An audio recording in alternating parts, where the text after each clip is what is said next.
Hello दोस्तों, अगर आप इस स्टोरी का टाइटल देखकर इस चैनल से जुड़ गए हो या आपको इसका टाइटल कुछ समझ ना आया हो, ये गरम पत्थर क्या है, तो मैं आपको बता देना चाहता हूँ कि बेशक मैं बाय प्रोफेशन एक फिजिक्स टीचर हूँ, बट मुझे ये मोटिवेशनल टेल्स, मुझे मोटिवेशन जो ये बच्चों को देना, ये मुझे बहुत अट्रैक्ट करता है। और मैं हमेशा से ये चाहूँगा कि अगर मेरी लाइफ में कुछ पॉजिटिव चेंज आ रहा है तो मेरे से कनेक्टेड और मेरे चैनल के माध्यम से जो भी लोग मुझे सुन रहे हैं या जो भी बच्चे मुझसे कनेक्टेड है, उनकी लाइफ में मैं कुछ ना कुछ पॉजिटिव मैसेज देता रहूँ। तो मेरा नाम है नवनीत भंडारी और मैं आपका वेलकम करता हूँ अपने चैनल क्वांटम अकेडमी फिजिक्स। अगर आप इस चैनल पर नए हो तो आप इससे पहले मेरी 2 कहानियाँ मैं शेयर कर चुका हूँ, लॉ ऑफ एवरेज और 1 एक्स्ट्रा माइल। दोनों कहानियों को बहुत अच्छा रिस्पॉन्स मिला और उन स्टोरीज के एंड में एक बहुत मीनिंगफुल मैसेज था जो मैं इस स्टोरी में भी आपको आगे शेयर करना चाहूँगा।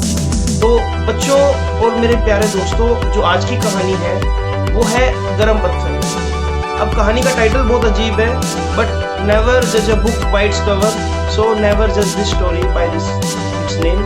सो कहानी में कुछ इस बार ऐसा है कि एक लड़का होता है 23 से 24 साल का। वो अपनी लाइफ में कई जगह फेल हो चुका होता है, मतलब अच्छी जॉब नहीं मिलती, जॉब चेंज कर देता है, जॉब से निकाला जाता है, या लाइफ में कुछ ऐसे इंसिडेंट हो गए, पेरेंट्स ने कर्जा लिया उसके एजुकेशन के लिए, बट अगेन जब कर्जा चुकाने की बारी आई तो उसके पास इतनी सैलरी नहीं है कि वो सभी कर्जे को उतार सके। तो वो अपने मन से वो टूट चुका होता है, उसको ऐसा लगता है कि सारे फेलियर्स उसी की लाइफ में हो रहे हैं और जिसकी वजह से वो अपने आप को बहुत ज़्यादा मेंटली डिप्रेस कर लेता है, सोच कर कि क्या होगा, क्या किया जाए। तो एक दिन वो ऐसे ही मतलब थक हार कर अपनी ज़िंदगी से अपने मेंटोर के पास जाता है या अपने सलाहकार के पास जाता है, जो कि बहुत वेल्दी होता है, बहुत रिच होता है और बहुत ही ज़्यादा जीनियस भी होता है। ठीक है, तो जैसे ही वो अपने मेंटोर के पास गया तो वो बोलता है कि सर, आई नीड मनी, मुझे पैसा चाहिए और मुझे कुछ पैसा आप दे दो ताकि मैं अपने माँ बाप का एटलीस्ट कर्जा तो उतार दूँ। उनके कुछ सपने हैं, अब उनकी उम्र भी सिर्फ 10 से 15 साल में भी शायद बची हो, क्योंकि वो बुजुर्ग होते जा रहे हैं, और अगर मैं उनको खुशियाँ ना दे पाया तो मेरे इस जीने का कोई पर्पस नहीं है। तो मेरे पास 2 ही ऑप्शन बचते हैं, आप मुझे या तो एक चांस दो कि मैं कुछ टेम्परेरी तौर पर उनके लिए कुछ खुशियाँ उनकी ज़िंदगी में ला सकूं, और मैं वादा करता हूं कि मैं आपका सारा पैसा लौटा दूंगा।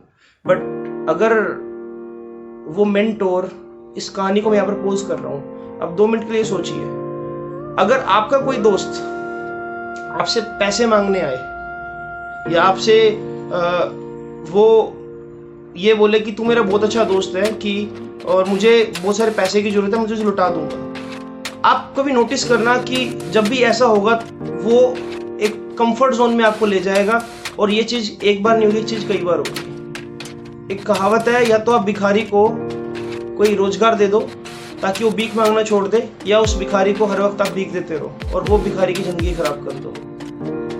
तो कभी भी किसी को ऐसी लत ना पाओ जो उसकी ज़िंदगी बर्बाद कर दे।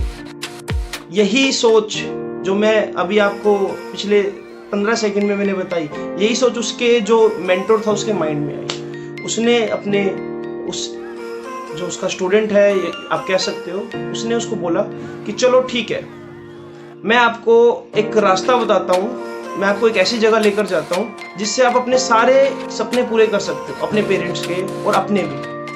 तो वो उसको बहुत दूर एक आइलैंड पे ले जाता है और एक समुद्र किनारे बहुत सारा पत्थरों का ढेर होता है। ये लगा लो कि शायद 1-1.5 लाख पत्थर पड़े होते हैं वहां पर। तो उसका मेंटोर उसको ये बोलता है कि इनमें से कोई एक पत्थर ऐसा है जिसको तुम किसी भी चीज से अगर टच करोगे तो वो चीज सोने की बन जाएगी और तुम बहुत ज्यादा अमीर हो सकते हो। और ये बात बिल्कुल सच है। अब उस बच्चे को अपने मेंटोर की बात पर पूरा यकीन हो जाता है, क्योंकि उसका मेंटोर कभी उसको झूठ नहीं बोलता।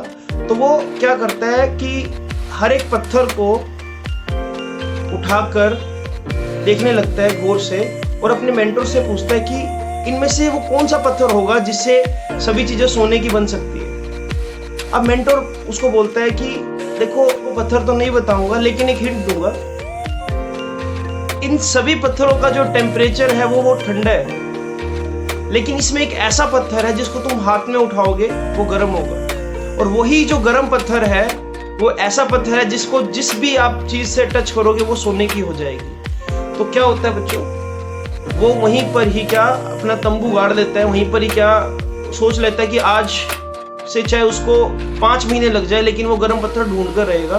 तो 2 दिन बीतते हैं, वो सभी पत्थरों को उठाता है, जो पत्थर उसको ठंडा लगता है उसको समुद्र में फेंकना स्टार्ट कर देता है। ये ऐसे करते करते 10 दिन हुए, 20 दिन हुए, महीना हुआ, वो पत्थर की तलाश जारी रखता है, वो बिल्कुल हिम्मत नहीं हारता। बीता जाता है वक्त, ऐसे ही 4 महीने हो जाते हैं, 5 महीने भी हो जाते हैं, लेकिन जैसे ही 5 महीने और 5 दिन होते हैं उसको वो पत्थर मिलता है, गर्म पत्थर। लेकिन अभी इस कहानी में आप ये देखो कि उसके साथ क्या हो रहा है, वो पत्थर उठा रहा है, फेंक रहा है, उठा रहा है, फेंक रहा है, उठा रहा है, फेंक रहा है। अब उसकी जो सोचने की क्षमता है, उसने स्टार्टिंग में शुरू के 10 दिन 15 दिन हर एक पत्थर को एनालाइज किया, उसको फील करा 2 से 4 सेकंड, और उसके बाद फेंका। लेकिन अब उसको हैबिट क्या पड़ चुकी है, हर पत्थर को उठाकर फेंकने की, हर पत्थर को उठाकर फेंकने की, हर पत्थर को उठाकर फेंकने की। उसके हाथ में अचानक गर्म पत्थर आता है, लेकिन वो क्या बिना एनालाइज करे, क्योंकि उसको ये चीज करते हुए बहुत टाइम हो गया, उसको उठाकर के समुद्र में फेंक देता है। लेकिन जैसे ही वो समुद्र में फेंकता है, उसके हाथ में जो वो गर्माहट उसको महसूस होती है, तब उसको रियलाइज होता है कि उसने क्या एक बहुत बड़ी मिस्टेक कर दी, इतनी बड़ी गलती कर दी जिसका वो 5 महीने से इंतजार कर रहा था। उसके हाथ में अपॉर्चुनिटी आई वो, लेकिन उसने उसको समुद्र में फेंक दिया। अब यहाँ पर मैं एक छोटा सा ब्रेक लूंगा और आपसे एक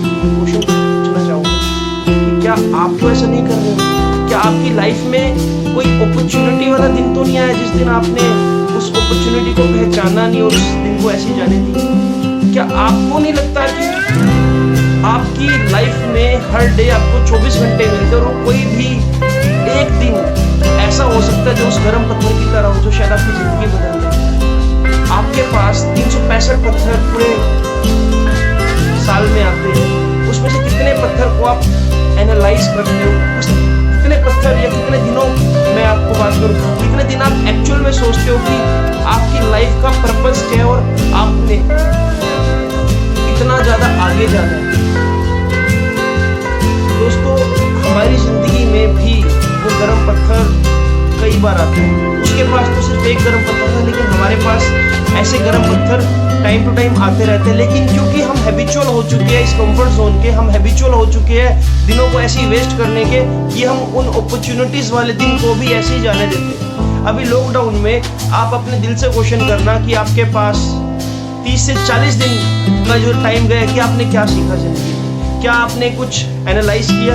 क्या आपने ऐसे ही सिर्फ लूडो खेलकर, इंस्टाग्राम चलाकर और फेसबुक चलाकर अपना दिन जाने दिया? क्या आपने ऐसे ही सिर्फ लोगों की पोस्ट देखकर कोई आपके बारे में क्या सोच रहा है, क्या साड़ी चैलेंज में, क्या आपने लूडो में कितने कोइंस आपने आज जीते, क्या आपने आज सिर्फ इसी चीज में अपना दिन वेस्ट कर दिया?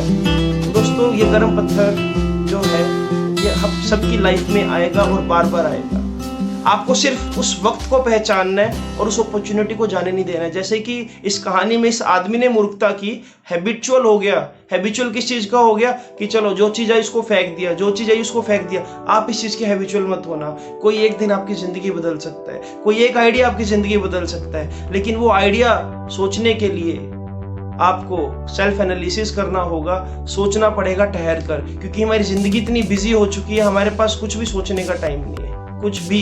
सिर्फ हमको लगता है, हम पहले बहुत बोला करते थे कि भाई अभी मैं बहुत बिजी हूँ, मेरे पास कुछ भी सोचने का टाइम नहीं है। अब आपके पास टाइम ही टाइम है। तो कभी भी अपनी जिंदगी के उस गर्म पत्थर को फेंकना मत, इस आदमी की तरह। और उस आदमी के पास, अभी भी मैं बोल रहा हूँ, उस आदमी के पास सिर्फ एक गर्म पत्थर था और आपके पास 365 के 365 गर्म पत्थर हो सकते हैं जिससे अपनी जिंदगी को कहीं भी ले जा सकते हो। तो मेरे बच्चों, मेरे दोस्तों और जो भी पर्सन मुझे सुन रहे हैं, मैं आप सभी से उम्मीद करूंगा कि आपको ये कहानी पसंद आई होगी। और अगर आप चाहते हो कि ये चैनल में कुछ और आप जैसे लोग जुड़े तो इसे शेयर जरूर कीजिए वीडियो को, और चैनल को सब्सक्राइब जरूर कीजिए।